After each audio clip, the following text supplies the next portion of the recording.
gentlemen, welcome to the Progressive Caucus. What do you think of this room? So usually this time we do some call and response, we do some rabble rousing. But I wanted to start off with a story. When I was given the honor of leading the Progressive Caucus, I had some conversations with leaders in the party, some squishy centrists and others. And what they told me was, Amar, you seem like a reasonable guy, you've got some experience. You might want to tone down the Progressive Caucus. No! And he said, the Progressive Caucus does great work, but you should think about not attacking Democrats and not talking about things that you care about when it comes out of Democrats, because we're all trying to win. What they said in general is they said, maybe you should not make so much trouble. So my response to that is, we're the troublemaker caucus. So we're not troublemakers.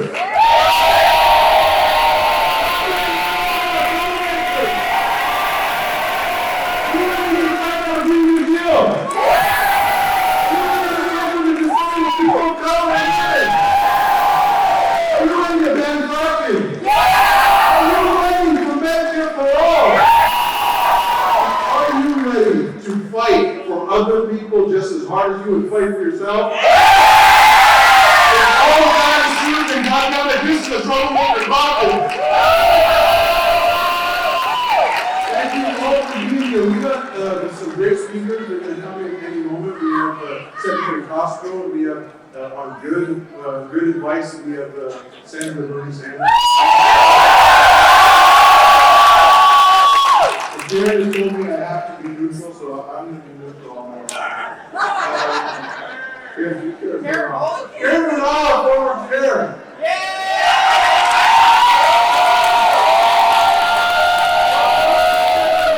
We have some other former officers here too. Where's the other chair? Stand up for a second. Stand up. Former officers. My tolerance.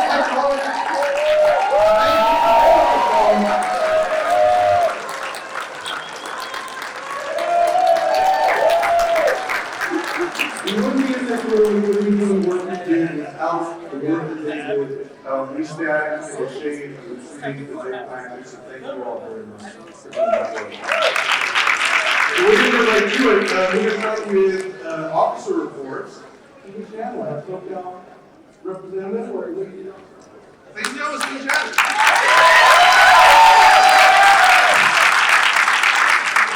Thank you, everyone. I'm so happy to be here. In fact, I'm happy to be anywhere right now.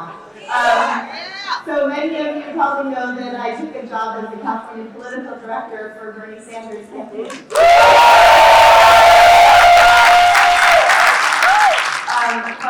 as part of my personal story, 7 months before I took this job, I didn't have any health insurance.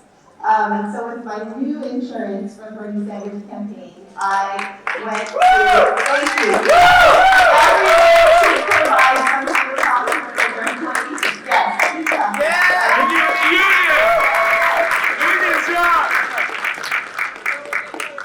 So I went to the doctor, as most of us do when we finally get health insurance, and my OB/GYN ran a CA-125 test, and so last month I was diagnosed with ovarian cancer and had surgery. And the doctor told me that had I waited and it metastasized, I would have had 3 to 5 years to live. Now, I'm actually fine. I don't need chemo and I don't need radiation. But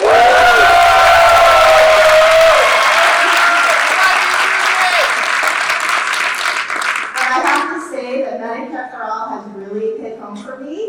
And I was already a proponent of single-payer health care, but I don't think I should have a job or be wealthy or be lucky in order to have health care and in order to be diagnosed, and I don't think anyone else should have to have that either.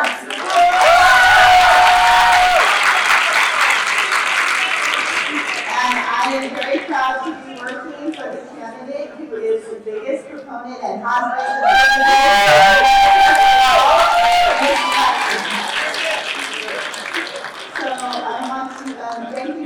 coming, and this is a great turnout, and we're going to have that surprise guest very soon. Thank you.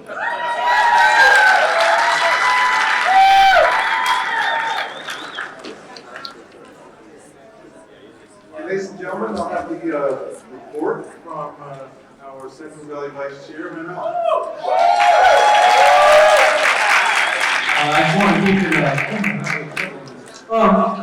to keep it short and sweet because I will be doing something a little bit later. But I just want to make an announcement that on October 5th, Democrats in Congressional District 16 successfully blocked the endorsement of Jim Costa. Now, and I say this with all the respect in the world that he deserves. If you want to beat the motherfucker, then look up and donate to their campaign to get it done.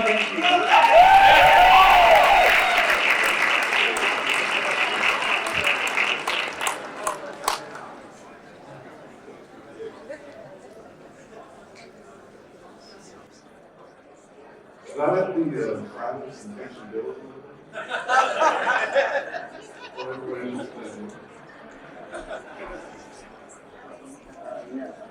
Right. One of the things we're going to be talking about a little bit later is a political action committee that we are founding on behalf of the Progressive Caucus.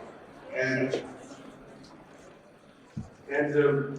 one of the issues I want you to think about from now until then is why we can't get folks elected and why we need to build the bank.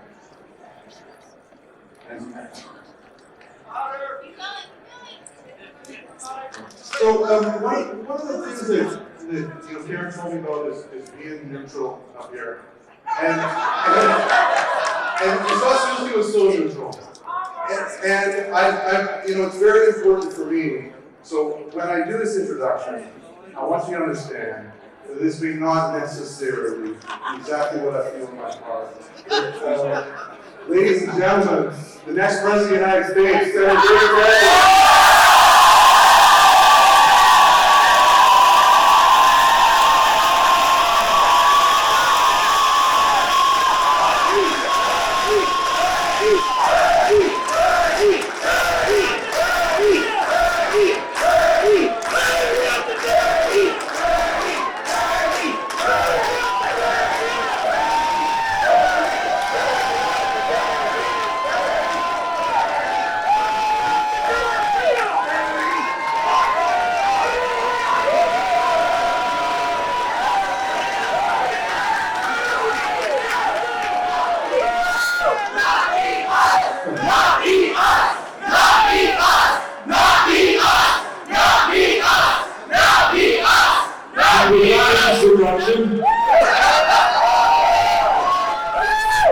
Let me introduce you to my wife, Jane.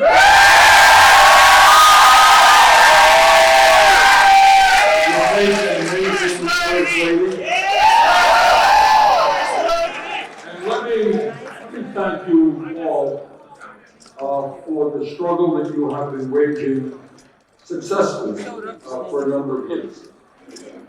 The theme of our campaign is obviously the need to defeat the most dangerous president in American history. That's our But our campaign is more than that. What our campaign is about is transforming this country and creating a government and economy that work for all of us, not just the oligarchs.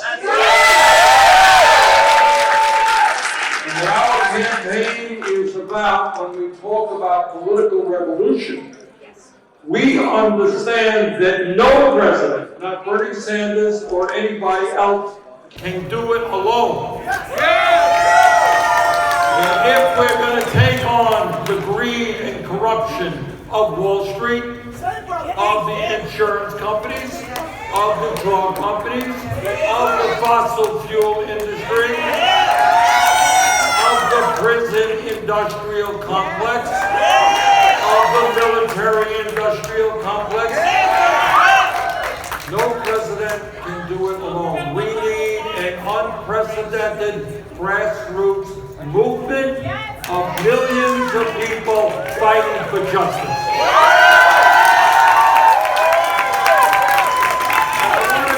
I want to just say how far we have come when people stand up and fight. Just give you some examples of that.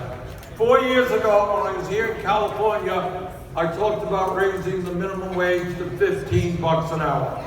People said, too radical, too extreme. Well, 7 states, including this one, plus the U.S. House of Representatives, have raised that minimum wage to $15 an hour. 4 years ago, we talked about another radical and crazy idea, making public colleges and universities tuition-free. All over this country, cities, counties, and states are doing exactly that. 4 years ago, we talked about ending student debt in America. More and more people are on board. 4 years ago, we talked about health care as a human right. I'm here tonight to tell you that when together we are in the White House, in the first week that I am president, we're going to introduce Medicare for all.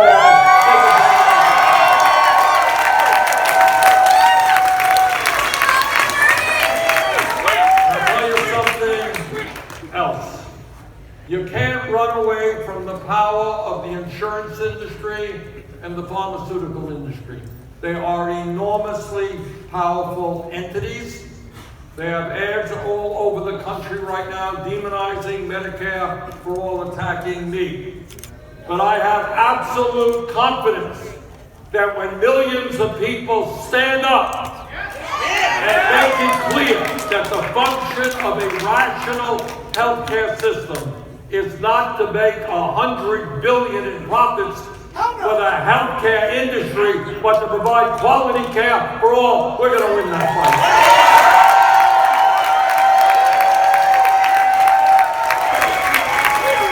And I'll tell you something else, and this worries me so much, and the more I learn about it, the more worried I get.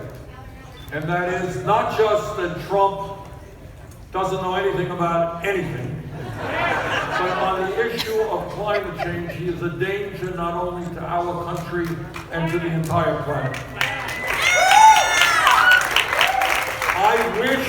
I honestly do, wish that I could tell you that, we can come up with a little program here, we'll invest a little in sustainable energy, we'll do a little energy efficiency, we'll build some railroads, and that will solve the problem. It won't.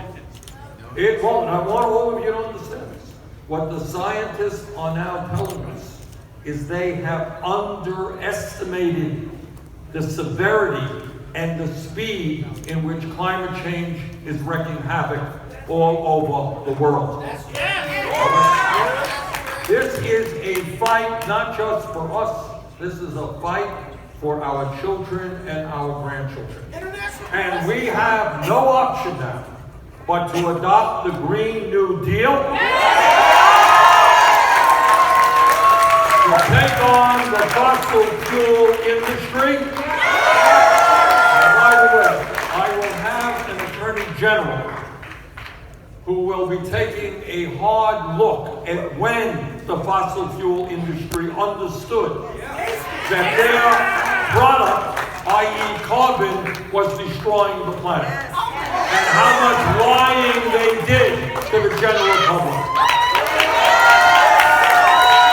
Brothers and sisters, we are fighting here to make sure that this planet is literally healthy and habitable for not just us, but for our children and our grandchildren. And this is a fight we cannot afford to lose. And here is my dream. Maybe I'm dreaming a little bit too much. No.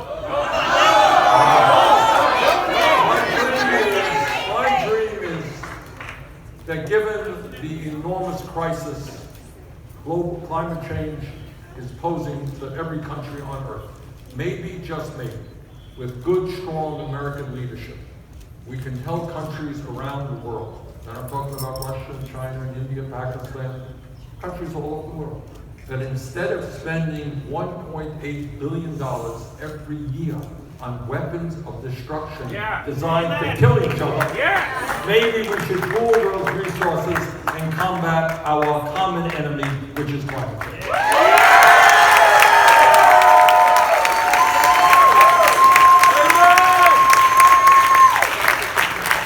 We have made progress in recent years, not enough, but we're making progress on criminal justice. And I want to thank Black Lives Matter, the ACLU, and other groups. We just elected a good new district attorney in San Francisco.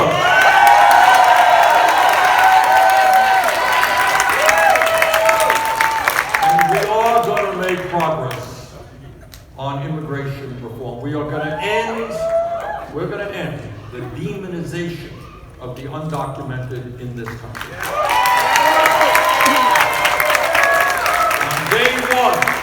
Day one, we will undo all of the ugly executive orders done by Donald Trump.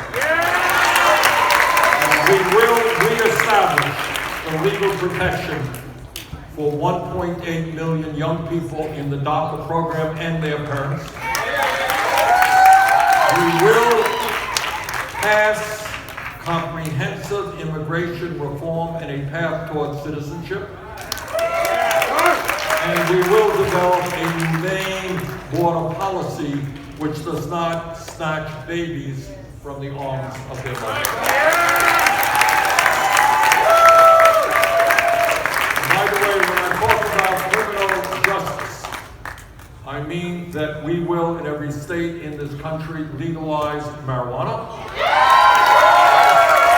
We will expunge the records of those being arrested for possession of marijuana. So let me just conclude by telling you what you already know. We are living in an unprecedented moment in world history and in American history. And our response must not be depression, it must not be despair. It must be a willingness to stand up and fight. It must be a willingness to go out and kicking and screaming, bring your friends and your neighbors and your co-workers into the political process.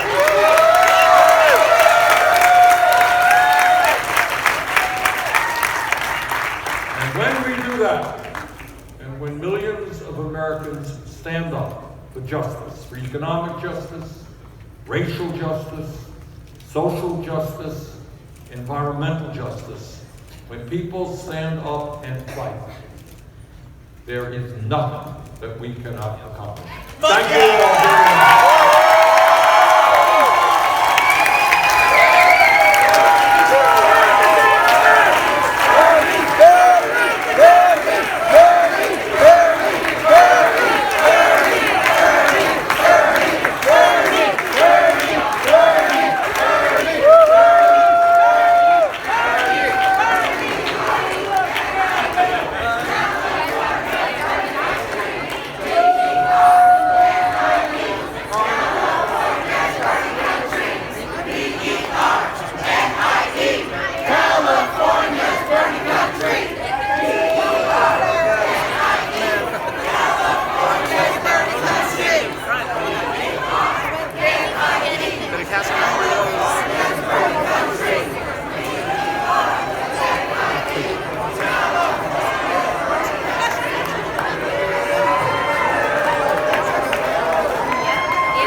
have the Secretary for London.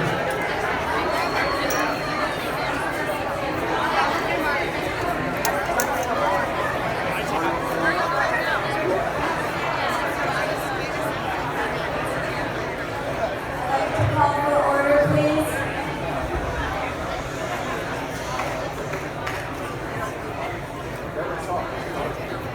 Got the whole Bernie speech on my. That's not a tough act to follow. I sure don't know what is.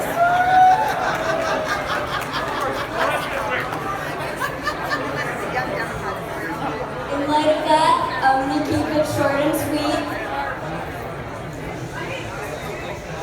When you came in, if you were a member, in addition to the bead, which I hope you put in our little straw poll jars back there, you received a voting card.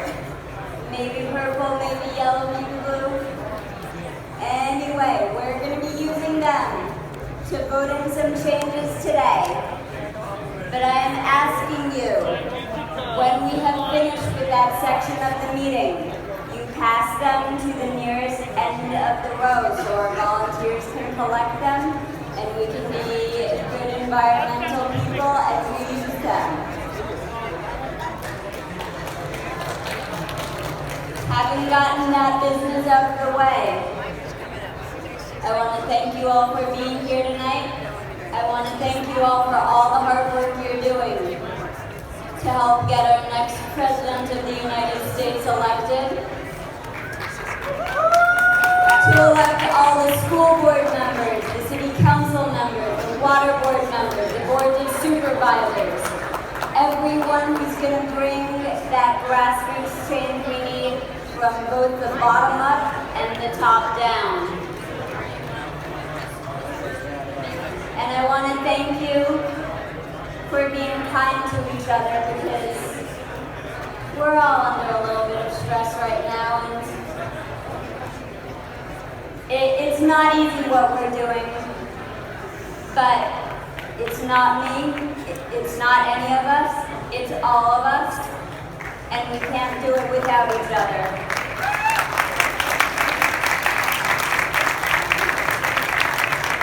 I'm going to yield the rest of my time because we've got a pretty packed program tonight. Obviously, we've already probably hit the highest note, but we're going to carry on and keep on going because there's lots of work to be done. And I'm so glad you all are here in it with us.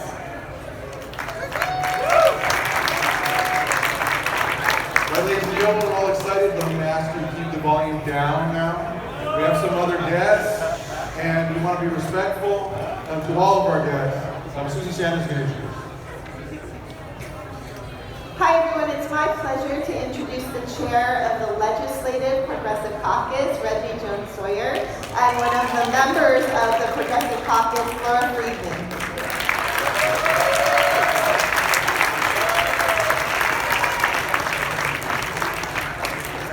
I don't know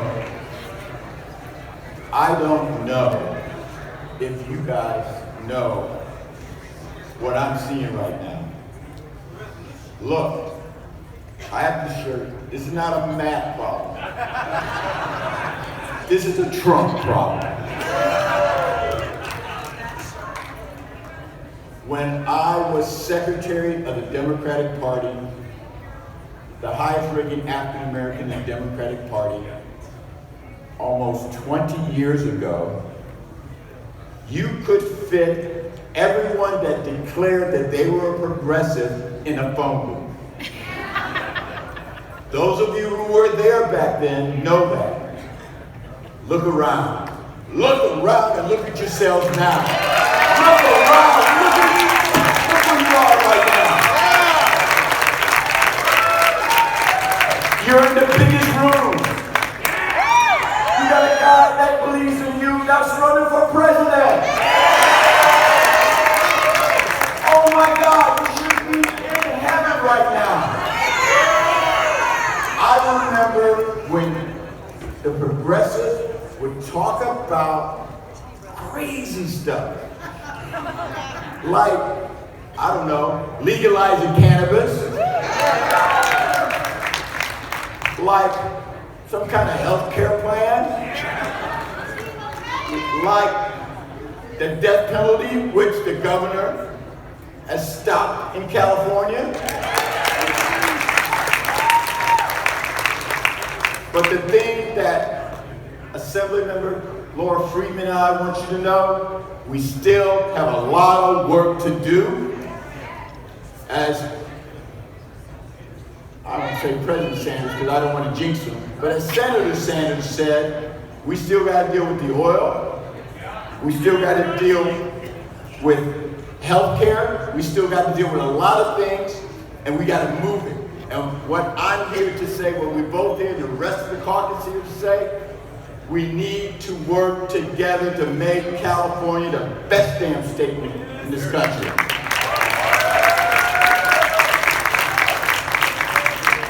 And when we work together, join together, and fight the people that are outside of this building, the Trumpers. Look, when we decided to form this caucus, one of the main reasons when reporters asked the moderates, the conservatives that were Democrats, who they were to identify themselves, they said, we don't know if we should tell people that we're mods. We don't know if we should tell people we're conservatives. Say conservative.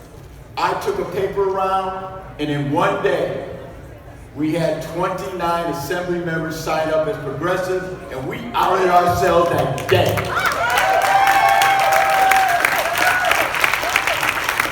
You have allies, you have friends, and we're going to take it all the way to the end. Let's stick together.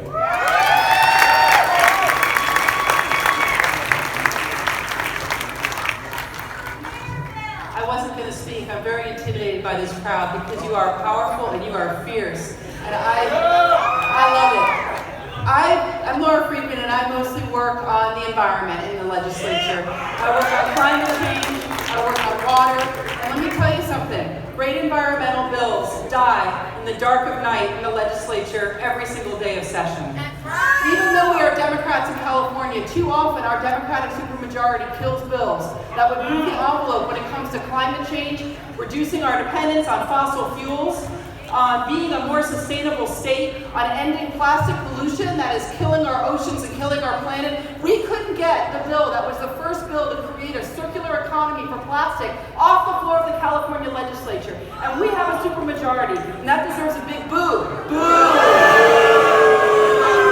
So, I would challenge all of you who care about the environment. That's a progressive issue, it's a human issue. It's something that California should be leading on. I need all of your help to make sure that every single assembly member is afraid to vote against these bills. Please help me because I have watched too many of these great pieces of legislation die in California.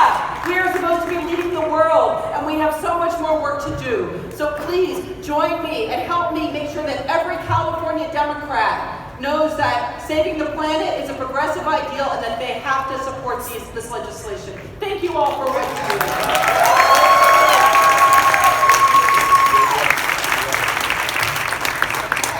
So many of you may have heard that we lost somebody who was very big in the progressive community, Judy Hess. She was a Progressive Democrats of America. She was a huge single-payer healthcare fighter. She was an officer of our caucus, and we'd just like to give a moment of silence for her because we lost her a few months ago from ovarian cancer. Thank you.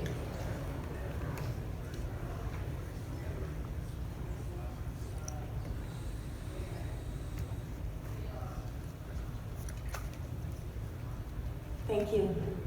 Fight for her.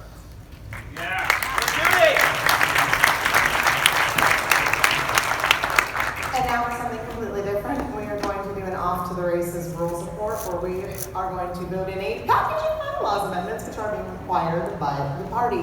So everybody who is a member of good standing, have your voting cards ready. Fantastic. Are they going to go for the screen? Okay. Yep. Okay. So we have a package right now of 4 amendments. Oh, code of conduct, yes. 4 amendments right now that I Can we have a move for an acclamation vote on these by any chance? Awesome. Do we have a second? Awesome. Fantastic. So, all in favor of voting this little package that's required by the party and we have to vote it in, please raise your voting cards. Anybody opposed? Cool, perfect. And then, last but very not least, we are adding our Northern Vice Chair, or a new Bay Area Vice Chair.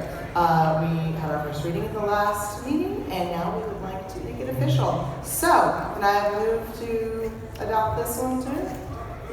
Second! Awesome, second, great. All those in favor, raise your cards. Cool. Anybody opposed? Awesome. We have a new Bay Area Vice Chair position. Thanks, guys.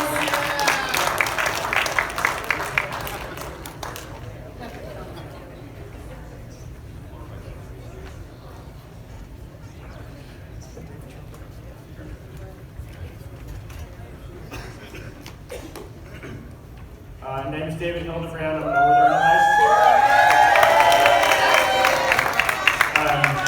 Trying to keep this as brief as possible. Northern California is under fire, not only through wildfires, but through far-right Republican control of many areas of rural Northern California. But there's hope of extinguishing both fires. We're gaining ground on holding PG&E accountable and making them public. But we also have several progressive Democrats, most of them women, standing up against some of the most ridiculously repugnant Republicans in the state.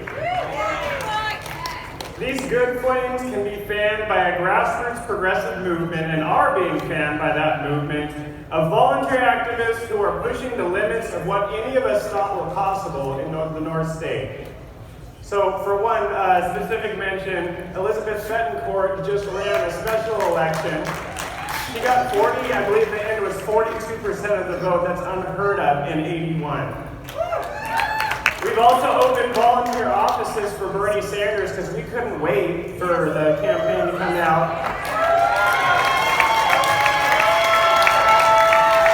So honorable mention goes to Humboldt County, who opened their office. They're already on the ground, tabling, knocking doors, and phone banking. Sacramento, also Sacramento County, we've opened our own office.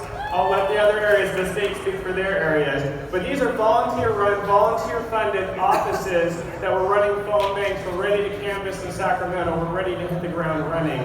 And we're already doing a lot of activities. So my final note is that all we need to do as progressives is keep moving forward and add to our ranks. So those of you who are not out fighting for progressive candidates, if you're not out yet, now is the time. So don't wait any longer. If you've been sitting on the sidelines, get out there. Progressives can take the entire northern end of the state and turn it blue. I firmly believe this. That's why I ran for this position. So thank you for coming tonight. If you want to learn more about Northern California candidates, or you want to report a Northern California candidate to me that I don't already know about, go to david4california.com, and that's my Northern Vice Chair page, and we have a candidate page, and we also have an elected progressives page there, where you can look up both sections of candidates and electeds, support them, and get them into office so we can take over Northern California. Thank you.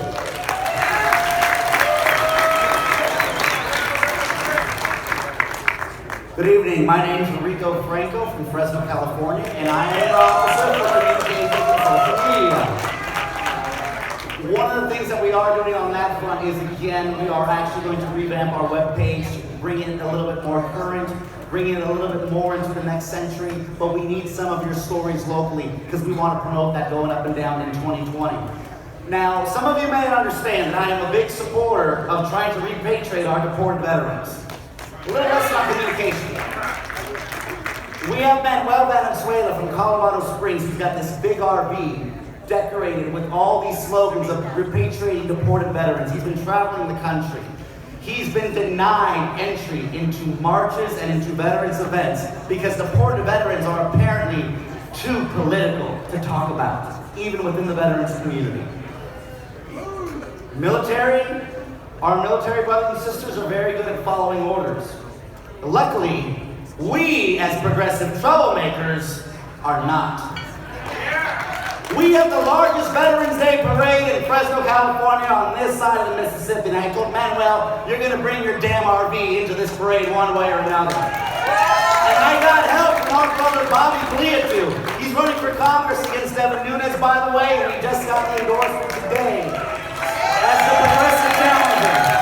And Bobby said, Rico, I've got an entry into the parade. You come in right alongside us. So we did. And you should have seen the look on all these people's faces seeing this big RV float by trying to figure out what entry they were on there. Because we know that when we have to stand up for what is right and what is just, it does not matter what the rules say. We follow by a higher standard, that progressive standard. And that is communication too. It's not always retweeting and it's not always resharing. Sometimes you got to go up there and stir up some good trouble. Because in the words of one of my famous leaders, recently passed away, we're better than this. We as a country are better than this, and we need to bring home every single deported veteran back to this country right now. The days of being afraid to talk politics in public are over. We talk about it now, loud and proud, and make sure you guys are raising trouble and raising hell, and getting people out there as well too. Thank you very much.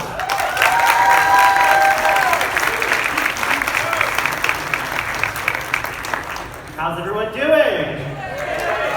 I'm Zach Jennings, one of the 2 at-large officers of the Progressive Caucus, and I serve with one of the most badass socialist Democrats in this state, Javanka Beckles, who unfortunately isn't here, but yay to Javanka. I'm going to make this quick because I have to run someplace. I'll explain that in a second.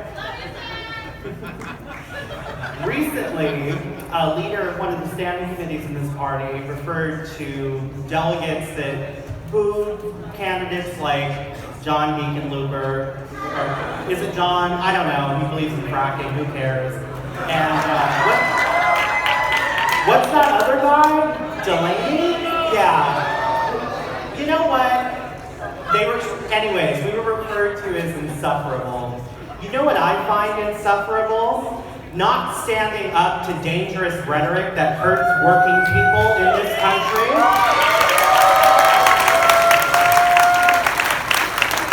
I also want to give a shout out to Marisol Rubio's campaign. They successfully blocked the automatic endorsement of Senator Steve Glazer.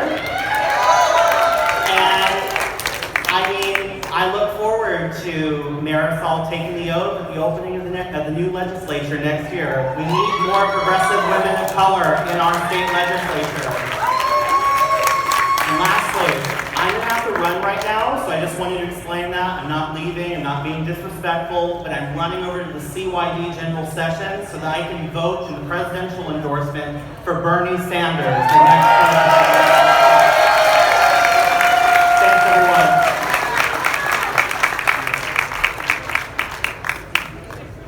Hello, everybody. How are we doing tonight? Good. My name is Kevin Lorenz. I'm the treasurer of this Progressive Caucus. So I'll start out with my report real quick. At the beginning of this year, as of January 1st, we started out with over 20,000 in the bank, or, well, CDP's bank, which we have to share. And we are right now at a little over $26,000. So we have been making money this year due to everybody sticking with this caucus and due to the fiscal responsibility of this board. Well, and then outside of my treasury business, I work on 2 campaigns. I've been working for 2 very progressive pro-rent control, pro-rent stabilization, pro-affordable housing, pro-low-income housing campaigns, but by the name of Joe LaCava. That's joelacava.com in San Diego. And Sarah Davis running for the 78th Assembly District. That is votesarahdavis.com. If any of you can give $5 or $27, that is joelacava.com, votesarahdavis.com. I'm also going to be joining Zach in voting for Bernie Sanders over at CYD here in a second. So I thank you all for your time, and that's my report.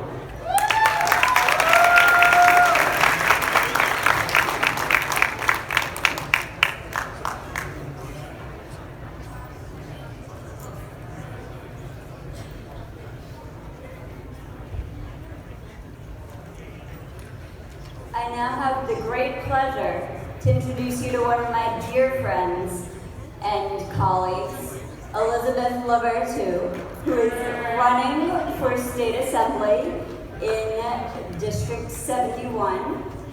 Over the past few years, it has been my pleasure to watch Liz become a fierce leader and fighter for justice and equity in San Diego County.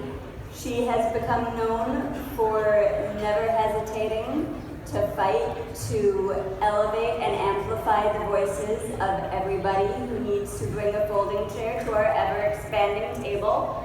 And I look forward to seeing her bring the fight to our state assembly and represent for the first time, possibly ever, one of our underserved areas of San Diego County. Without further ado.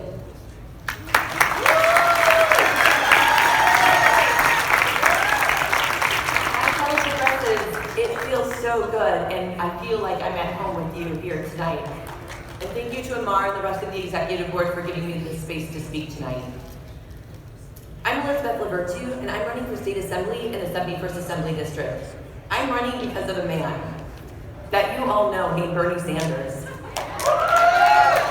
4 years ago, Bernie looked at all of us and said, if you do not like the way things are, get involved in your local politics. You run for your school board, your water board, your planning board. And so I did just that. In 2016, I ran for my local planning board, and now I'm the co-chair. We've made great strides in the community. Currently, we're looking at property for our very first homeless shelter with wraparound services. We also recently secured funding for a missing interchange connector that, once constructed, will lower CO2 emissions in the area, reduce commute times, and also lend the availability for our population to access the public transit that's in that area. So, right now in my district, and I'm pretty sure throughout the whole state of California, we're struggling to get by. We can no longer achieve the American dream. There's a lack of affordable housing, rising healthcare costs, insane student loan debt, all holding us back. But even more frustrating is right now, sitting in office is a Republican seat warmer who does not believe in climate change. And even more frustrating, he doesn't show up for important votes. And when he does show up, he votes against women. He votes against the environment. And he votes against our values. Let me tell you a story. 18 years ago, when I became a mom for the first time, I didn't know what to expect, even after reading What to Expect When Expecting. I surely didn't expect for my son to be born blind, but he was. Luckily, the doctors were able to perform multiple surgeries to give him limited vision. Unfortunately, my insurance company didn't find those to be necessary.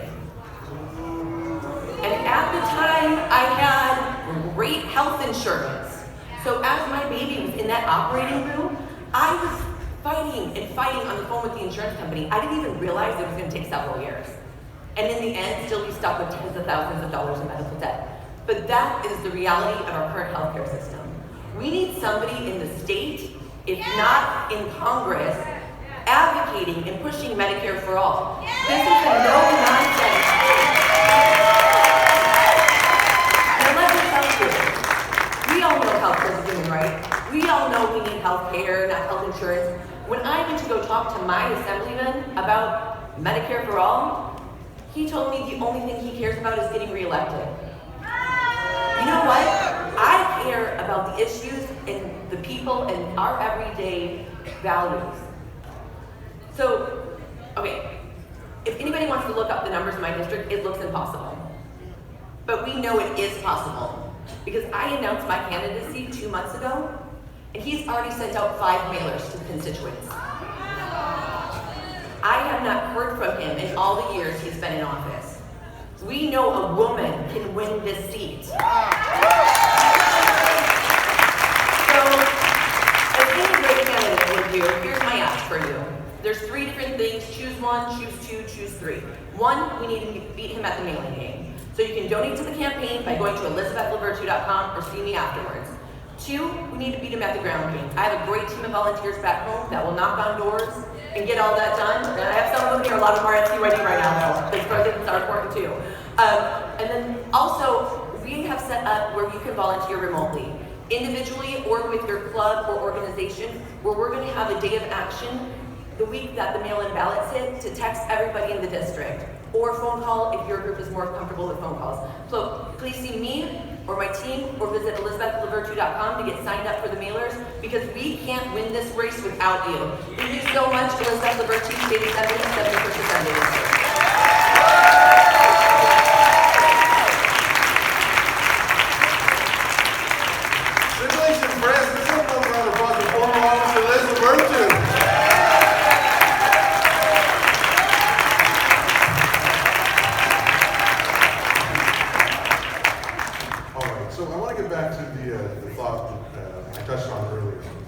That we often look around when it's time to elect an assemblywoman or a senator, and we don't see anybody who has name recognition, the reputation in the community that we can look to put them into office.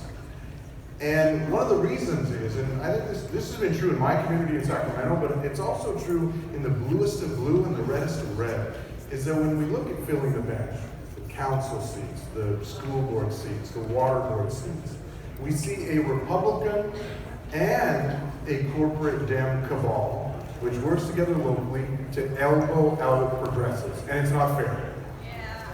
So, in the Progressive Caucus, in our retreat, we sat down and we thought, what can we do about this problem? How can we build a bench and help those people? And one of the issues we realized is that, you're running for your local water board, school board, your services district, you're in the same community living side by side with your opponent who's taking real estate money, developer money, PG&E money. And it's hard to do the accountability campaign about your opponent because they're the soccer dad or the baseball mom. It's a difficult dynamic. So what we decided to do is to establish a PAC, which has now been established. Maybe we'll get the link up on it. So what we're going to do with this PAC is focus on local races.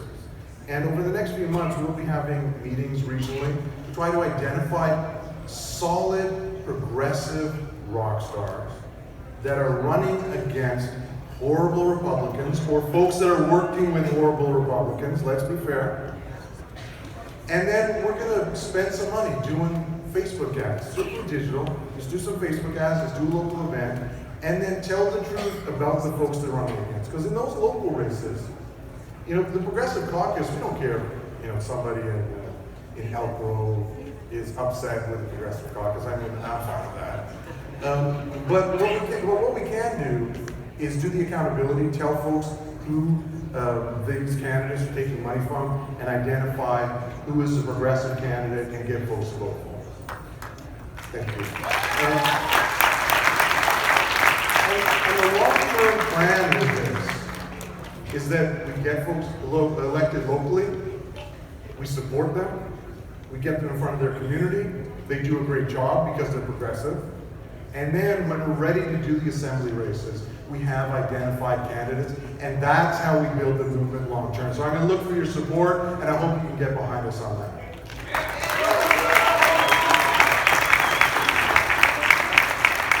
And if you see me looking through the door, that means we might have somebody coming in.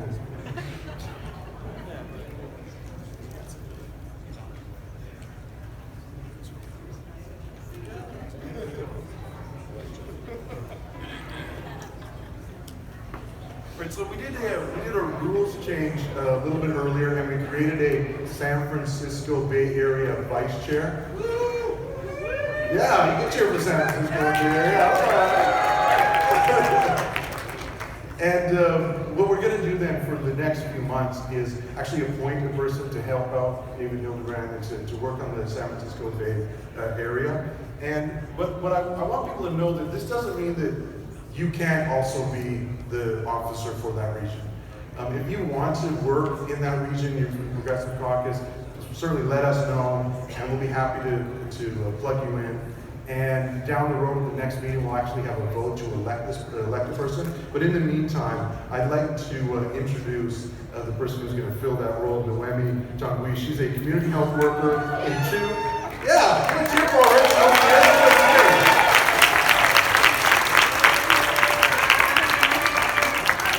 So a lot of you know she's a progressive rock star, and she's exactly the diversity this board needs.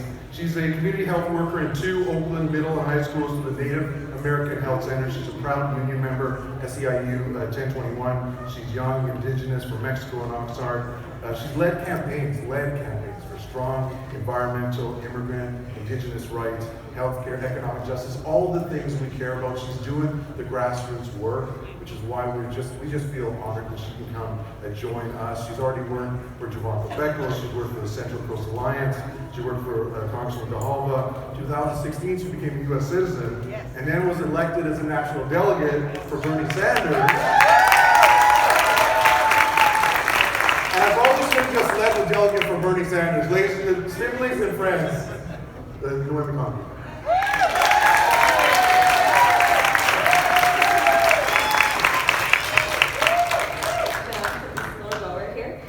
I'd like to actually start off by acknowledging we're on stolen Ohlone, on Tongva land. I'm used to saying Ohlone because I'm in the Bay Area, and that is our indigenous community there. As Amar mentioned, my name is Noemi Tangui. I come from the Purepecha people of what's now considered Michoacan, Mexico. I'm also a community health worker working under a trauma grant in Oakland schools.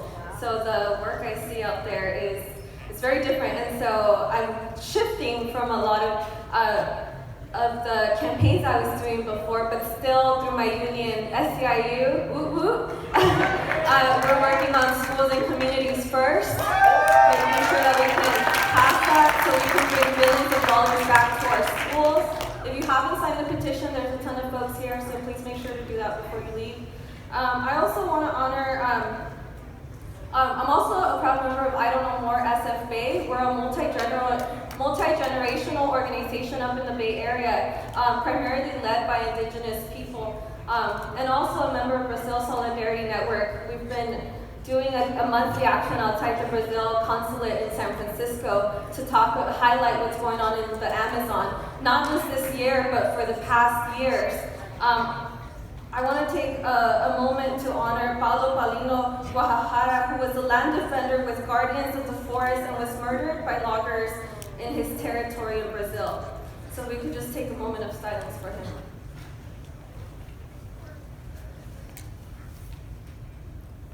Thank you. In the Bay Area, we're working to highlight carbon trading, carbon offsets, market-based solutions. These are not real solutions to climate change. During the global climate strike, I got to go on stage with Chief Ninawa of the Kunikua people of Acre, Brazil. He is going around the world to talk about the program RED+, which stands for Reducing Emissions from Deforestation and Forest Degradation. It's a fall solution that you're going to be hearing about. We know that there's big green environmental, nonprofit industries, television, school programs, and government agencies that are backing this. So you'll be hearing it with names such as Nature Now and keywords like nature-based solutions. This refers to illegal logging, mining, and extractions of fossil fuels and markets, programs that let corporations like Chevron participate in with contracts up to 100 years where there isn't free prior consent from indigenous communities who live in those areas. It continues to allow destruction and commodification of the planet at the expense of the planet, and it's also happening here. About a month ago, the California Air Resource Board voted to pass the Tropical Forest Standard. If you have no idea what I'm talking about, this is going to drastically affect the state of California. And Governor Newsom is the person who we need to reach out to and tell him that this is going to continue to poison our communities in California. As my dear friend Maria Dorsey, my indigenous sister said, carbon micro-based solutions were born from a colonized mindset, where money is the source of the center, and this is not the way into the new world, where we remember our connection to our sacred Mother Earth. In fact, it is the opposite. We must return the land and forest to indigenous stewardship in a way independent of capitalism and money, and we must recognize the rights of Mother Earth. Thank you.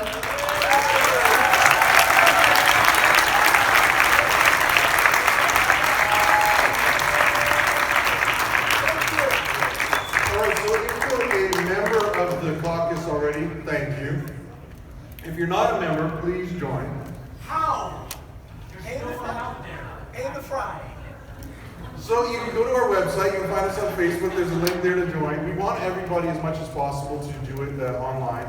And I want to maybe do an exercise here. Regarding the PAC, we didn't have a link earlier. It is CaliforniaProgressivePAC.com. CaliforniaProgressivePAC.com. Strictly local contributions. So for those of you that did contribute, your dues will cover for the rest of this year, whatever that is. And then also all the way through next year. So thank you everybody that renews now. And I'm looking to the right for our next guest.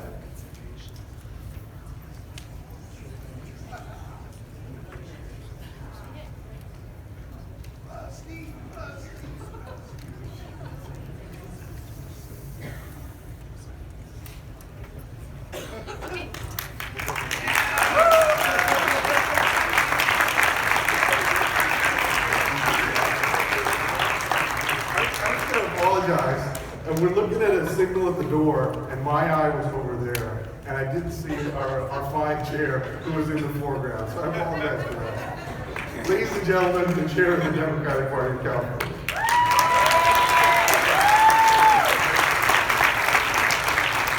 Just to give Amar a big round of applause for that very kind introduction. Let's give him a round of applause. For all the great work that he does. More than anything else, keeping me honest. He'll call me up and say, I don't know about this, I don't know about that, and I appreciate that. I do. First of all, it's something great to be here. I want to give you two quick updates, some of which some of you have already heard before, but I think it's particularly important as it relates to the work of the Progressive Caucus. I think this caucus is focused on building, advocating around progressive issues, ensuring that our party has a strong progressive core. And I think that our role as the California Democratic Party is to help build the power to do that. And I think there are two places that you really can't have that real power if you don't address them. One is the diversity of the folks that are sitting at the tables where decisions are actually being made. And we have sought to do that in the appointments within our party. We brought together a committee within 3 weeks of actually being elected that actually focused on how you could actually diversify the committees within the party. And today I'm proud that 54% of our appointees are women, 60% are delegates of color, 1 in 4 are under the age of 35, 21% are members of the LGBTQ community, 16% are delegates with a disability, and 71% are delegates who come from our elected ranks, that come from the A Dems process or come from the county committee process. I think that's something that we can all be proud of. The other is with respect to our party really living out our values. And the reality is that our party hasn't always lived out our values, especially when it comes to treating each and every person with the dignity and respect that they deserve, ensuring that every single person in this party is safe in this party.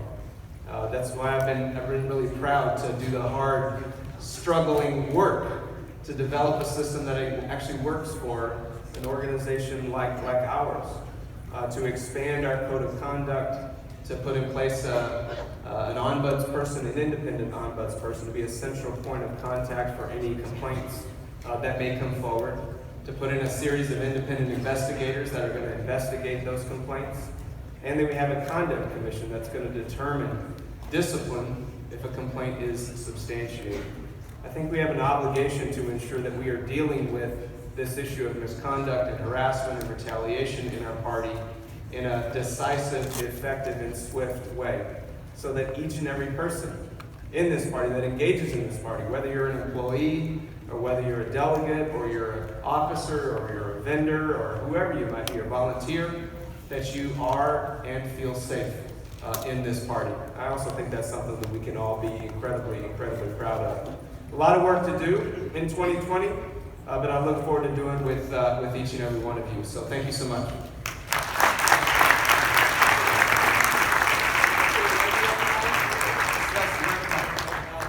I'm Mike Petrelli from 8071, and I understand that you recently heard a code violation regarding harassment very recently. Can you use this microphone?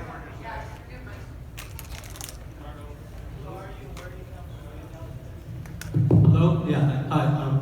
My name is Mike Petrelli from 8071, from Delegate, and you recently heard a code violation case, a code of conduct violation case regarding harassment, and even though apparently there were witnesses that gave testimony, the board decided that this was actually a he said, she said kind of case.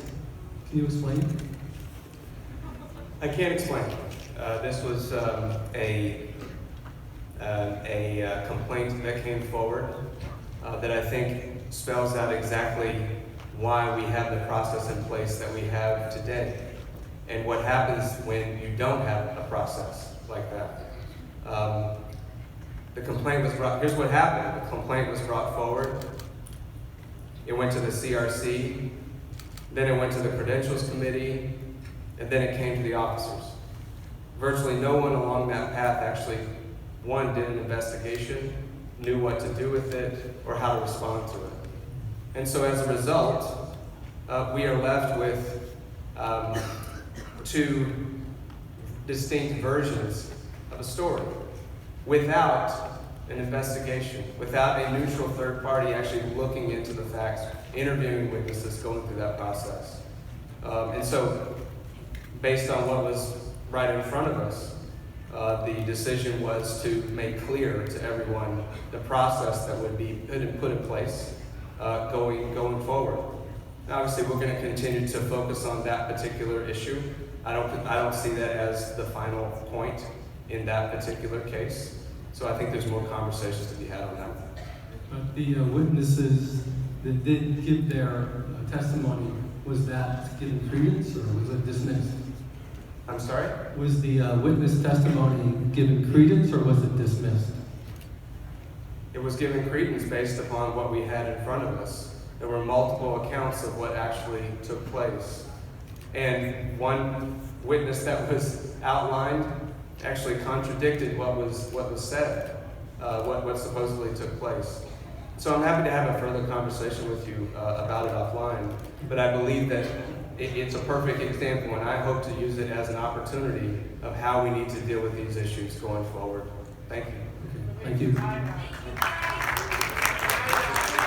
Siblings and friends, I want to thank our great California Democratic Party chair for answering the question and being here tonight.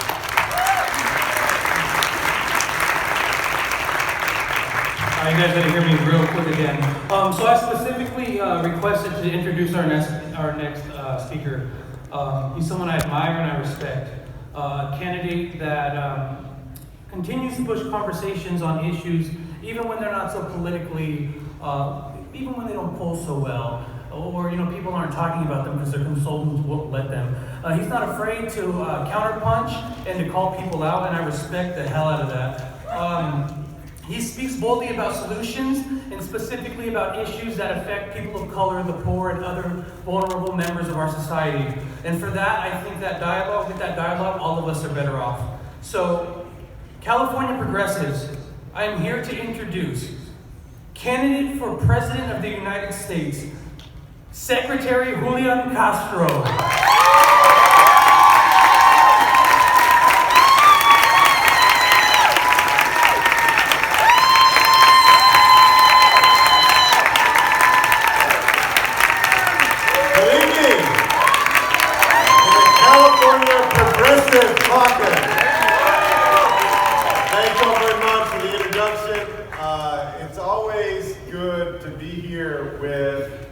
lifeblood of the party. Thank you so much for having me here this afternoon for the Candidates Forum. I hope y'all enjoyed it. Although, for a moment I felt sorry for folks because y'all were having to sit through hours and hours of candidates, but then I thought, what do you mean? These are the folks that love this stuff. I know that you maintain the energy out there. Let me also say thank you to each and every one of y'all, because California has become a shining example of Democratic success in this country. And that's not by accident. A few days ago, we marked the 25th anniversary of the unfortunate passage of Proposition 187 on November 8, 1994. When Prop 187 passed, like many of you, I was here in California. I was a student along with my brother Joaquin at Stanford University, and I remember those TV ads with the grainy footage that said, "They keep coming," that smeared people who looked different, who were seeking a better life.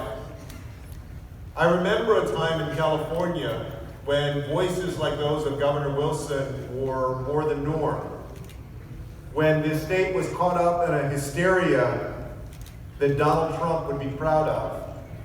To look at California today, in the year 2019, and to think about how much progress y'all have made since that time, that is no accident. That's because so many people in this room knocked on doors, made the phone calls, gave $20, $100, whatever they could give, organized, supported candidates, ran for office yourselves, some of you, kept pushing and pushing and pushing with progressive ideals so that this state of California today is one of the most democratic states in all of our union. You have so much to be proud of. Felicidades, congratulations on all of that success. And we're also counting on California to help lead us out of this mess that Donald Trump and the Republicans are creating today in Washington, D.C. I'm here today because I have a very different vision of our country from this president. I'm here today because I want an America where everyone counts. And I hope that you all have noticed, whether you support my candidacy or not, that during this campaign we've done things a little bit differently from just about every other campaign. I've gone and visited with folks who are living in a storm drainage tunnel underneath the Las Vegas Strip, homeless, sleeping there at night, under the lights of casinos that are worth hundreds of millions of dollars.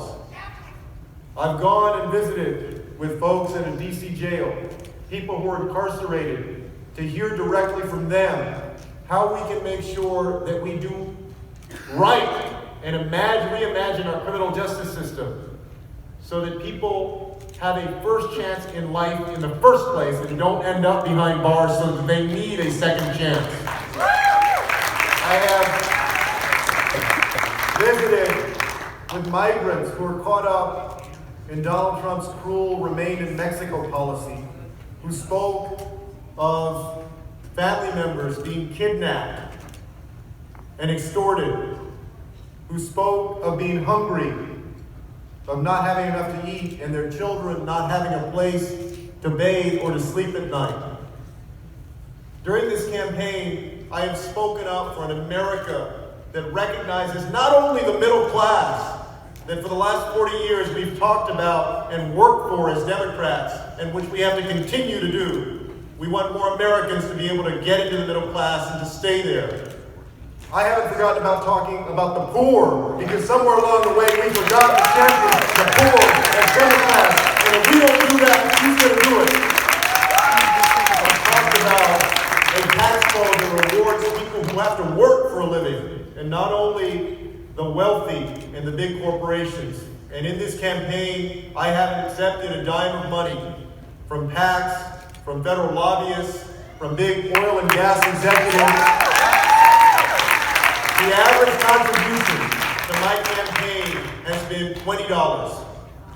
Now, I'm nowhere near the top in terms of the amount of money raised, but I'm within the top 2 in terms of the highest percentage of small dollar donors, and I'm proud of that because that reflects everyday people getting to this campaign. I came here tonight to say to you, thank you, and also to ask for your support. I know that in some quarters they're writing my political obituary, right? I read an article yesterday that was titled "The Tragedy and the Triumph of Julian Castro." And I said, wait a minute, I'm still in this race. I don't believe that people should be able to buy their way on the debate stage. I believe that we should vote for that, that we should put out a vision for the future of our country, that we can believe in, and I've done that. And I'm going to keep going out there and articulating a strong, bold, positive, and progressive vision for America, one that represents something that is totally different from Donald Trump, and speaking up even on issues that a lot of people don't want to talk about. I was the first to release an immigration plan. I didn't sidestep the question or backpedal on it or cower in the face of Trump's xenophobia and nationalism. I've talked about the fact that we need to reform policing in the United States, so no matter who you are, you're treated the same by law enforcement. I've spoken about the need to invest in ending homelessness and creating housing opportunity, and begged CNN and the New York Times and these other outlets to ask a debate question on that, because people need it. We have a rental affordability crisis in California and throughout our country. It needs to be addressed.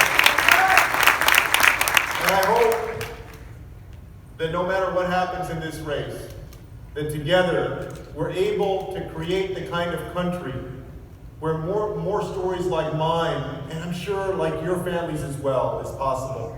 I grew up with a grandmother named Julian Castro that got here to the United States when she was 7 years old with her little sister because their parents had died in Mexico.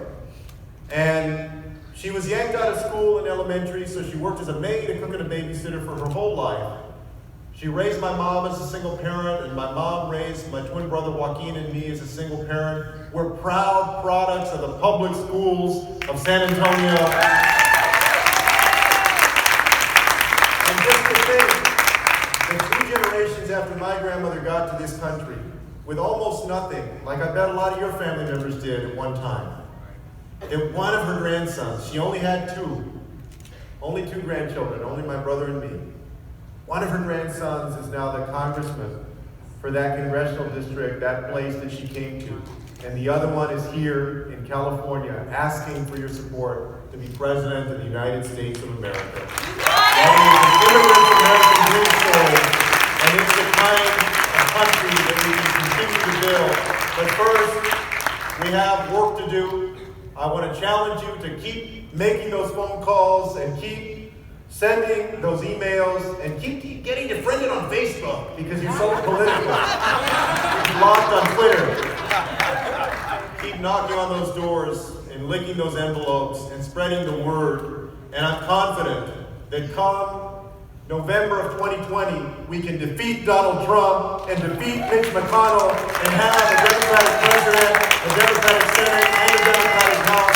And on January 20th, 2021, stand on the White House lawn and wave adios to Donald Trump and usher in a better America for each and every one of our families and all states of our union and every person in this country. Thank you very much.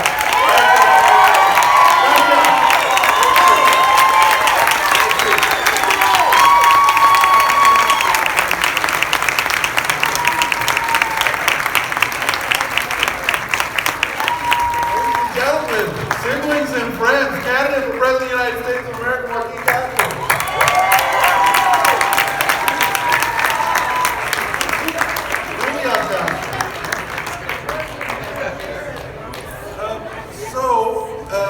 Next up, we're ready to adjourn, but we're going to do things